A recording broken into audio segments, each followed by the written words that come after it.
Estamos no distrito de São Cristóvão, ao lado do aeroporto. Quando se fala em aeroporto, lembra-se do piloto, do primeiro piloto do Exército Brasileiro, Ricardo João Kirk.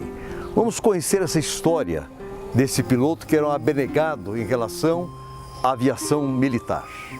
Portanto, iremos conversar com o Tenente Coronel Souza Sá, comandante do 5º Batalhão de Engenharia e Combate Blindado, Juarez Távora.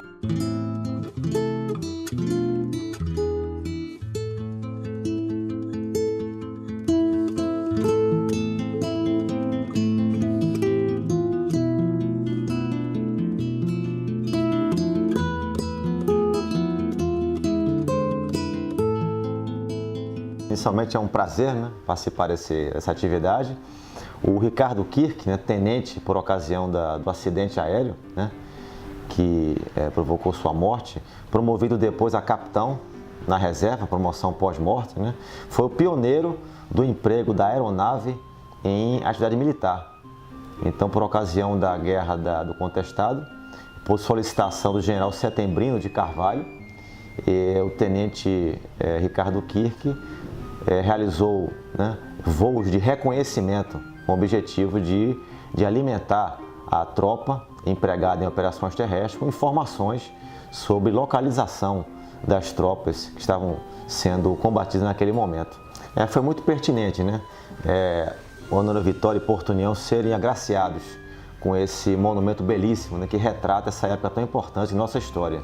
E o capitão Ricardo Kirk foi, como o professor falou, um visionário, Visionário que empreendeu esses voos na época sem grande auxílio de instrumentos, de torres de controle, e eles voavam em condições atmosféricas que se apresentassem no momento, que foi uma das causas justamente do acidente. Pouca visibilidade, condições meteorológicas que não eram ideais para a realização daqueles voos, e sobrava bravura nesses homens, e o capitão Ricardo Kirk realizou esse importante feito, de apoiar a tropa em operações terrestres, fornecendo informações aéreas. Esse acidente acontece no 1º de março de 1915, quando o tenente Ricardo Kirk estava num voo de reconhecimento, seguindo o eixo a cavaleiro da estrada Porto Honório Vitória a Palmas.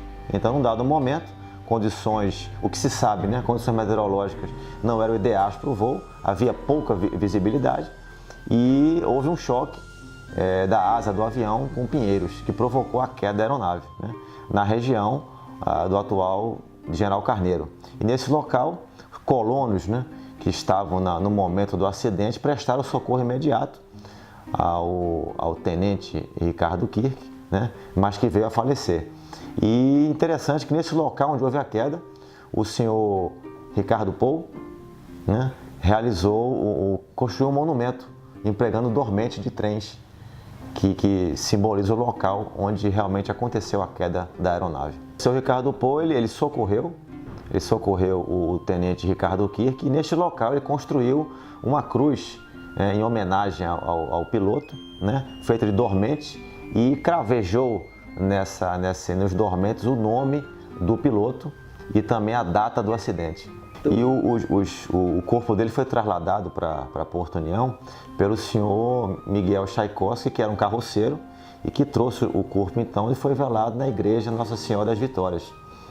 Ele foi sepultado no dia 3 de março de 1915 e seus restos mortais ficaram no cemitério de Porto União até 24 de outubro de 1943, quando foi trasladado para o mausoléu dos aviadores no cemitério São João Batista, no Rio de Janeiro. Isso até 96. Em 96, numa justa homenagem, o Comando de Aviação do Exército traslada os seus restos mortais para a sede do Comando de Aviação em Taubaté, São Paulo. Fica claro nas ações desses primeiros aviadores militares brasileiros o pioneirismo e a bravura, de estar empregando um equipamento que tinha pouca tecnologia, eram aviões muito rústicos, que não forneciam muita informação ao piloto. Então eles voavam utilizando-se da calha dos rios, do traçado de rodovias e de ferrovias para guiar o seu deslocamento. não haviam informações sobre situação meteorológica, né? Os instrumentos do painel não forneciam grandes possibilidades ao piloto. Então, fica aí realmente clara a bravura, o pioneirismo, a determinação de estar contribuindo com a paz. Naquele momento, o avião sendo empregado pela primeira vez com o meio militar. Eu acredito sim que é uma justa homenagem do município de Dona Vitória àquele que, com o sacrifício da própria vida, lutando em prol da paz, durante um período tão difícil nessa região, que foi a Guerra do Contestado, esse conflito fratricida que ceifou muitas vidas em nossa região e faleceu lutando pela paz, né? Fornecendo informações para que as tropas pudessem ter sucesso na empreitada de dirimir aquelas questões cruciais, né, que ocorreram nesse período de 1912 a 16. Então, uma justa homenagem, sim, ao capitão Ricardo Kirk.